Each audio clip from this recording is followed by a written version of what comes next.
When you get to be my age, you start to realize that the things that ruin your life aren't always big dramatic moments. Sometimes it's the quiet things, the small things, the things you keep to yourself because you're too embarrassed to say them out loud. Things that grow in the dark because you're afraid to shine a light on them. In my case, the thing that destroyed me wasn't a tragedy. It wasn't an accident. It wasn't even something sudden. It was embarrassment, simple old-fashioned embarrassment. And I let it kill me, slowly.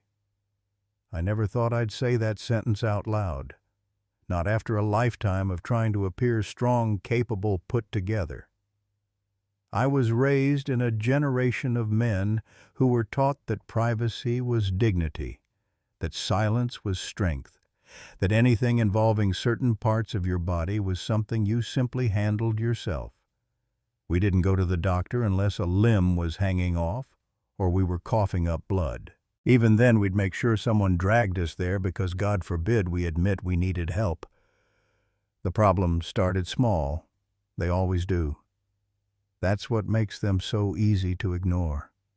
I was in my late 60s using the bathroom one evening, and I noticed the stream was slower, weaker, a little more hesitant, like my body needed to think about it first. I didn't panic. I didn't even worry. I blamed the coffee. I blamed the weather. I blamed anything except the truth. And when it kept happening, I told myself it was normal for a man my age. But I knew better. A part of me knew. I just didn't want to say it out loud. Men don't talk to each other about these things. God knows none of my friends would have admitted if they had the same problem. We'd rather talk about sports or cars or old memories than anything related to our health, especially that kind of health. So I kept it to myself. I lived with it quietly. My wife, Ellen, noticed changes before I did. She always noticed everything. The crease between her eyebrows deepened every time she watched me stand too long in the bathroom or get up multiple times at night. She never accused, never pressured. She just watched me the way a woman watches the man she's loved for decades, carefully, fearfully, with a tenderness only age can create. One morning after I got up 3 times in the night, she sat on the edge of the bed, placed her hand on mine, and said, "Lucas, please go see a doctor." I shook my head immediately. "No," I said, too quickly, too defensively. "Why not?" "It's embarrassing." Her eyes softened. "What's embarrassing is suffering alone when you don't have to."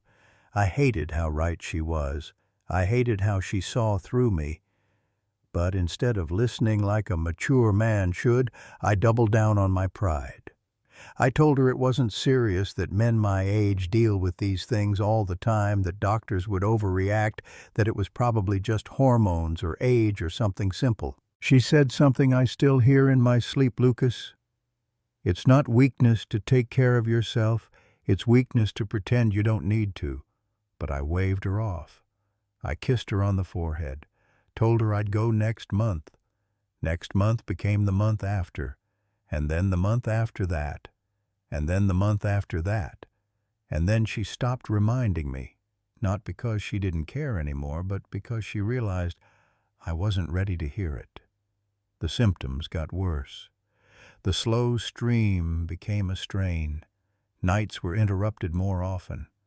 A dull ache settled into my pelvis, not sharp enough to scare me, but constant enough to whisper that something was wrong. But I didn't even acknowledge the whisper. I learned to live with it. It's astonishing, really, how humans can adjust to discomfort when pride is on the line. When Ellen died, a sudden heart attack, peaceful but cruel. Everything in me cracked. I felt alone in a way I didn't expect. The house felt colder. The mornings felt heavier. The nights stretched too long. And the pain in my pelvis, the difficulty in the bathroom, the exhaustion, it all grew louder without her voice telling me what to do next. But I still didn't go to the doctor. That's the part I can't forgive myself for. She loved me enough to fight for me, and when she was gone, I didn't love myself enough to continue what she started. About a year after her passing, the pain shifted. It wasn't dull anymore. It was sharp, like something deep inside me was expanding, pressing outward, trying to claw its way free. I felt it when I walked, when I sat, when I turned in bed. I told myself it was arthritis, or maybe a pulled muscle, anything but what it actually was. Then blood showed up in the toilet one morning. Not a lot, just enough to make my stomach twist, not from pain, but from fear. Real fear, the kind that takes your breath away.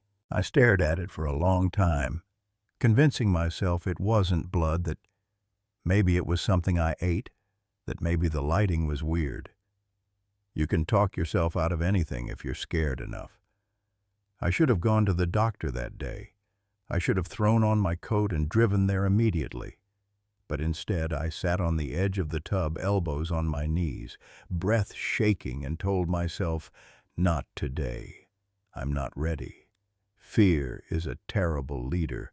It drives you, but it drives you in circles.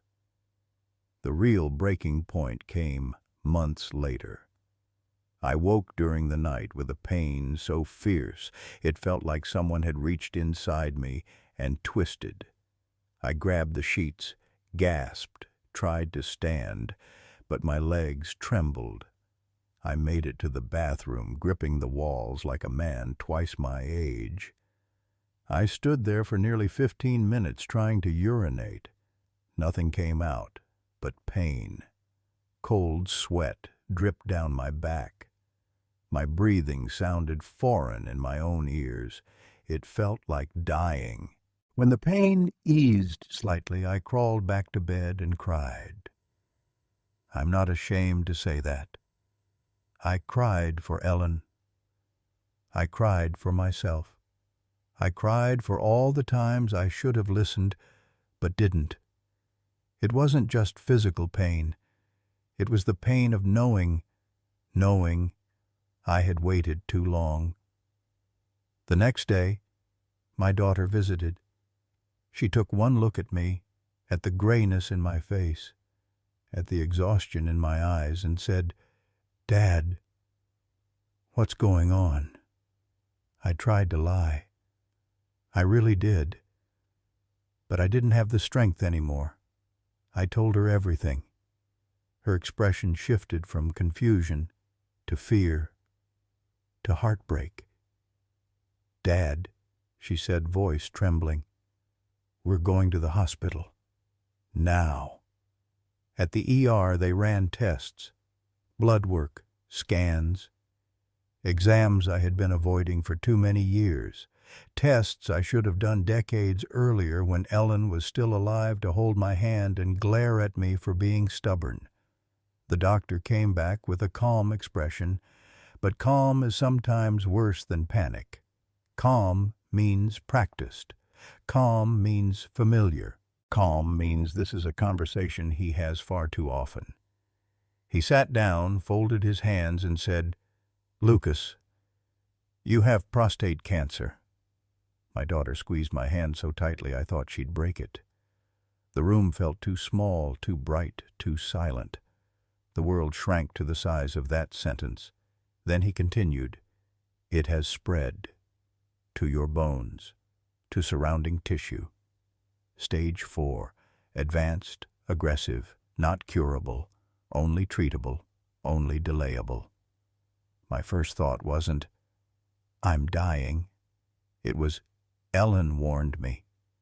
She wasn't even alive, and I felt her voice ringing louder than the doctor's.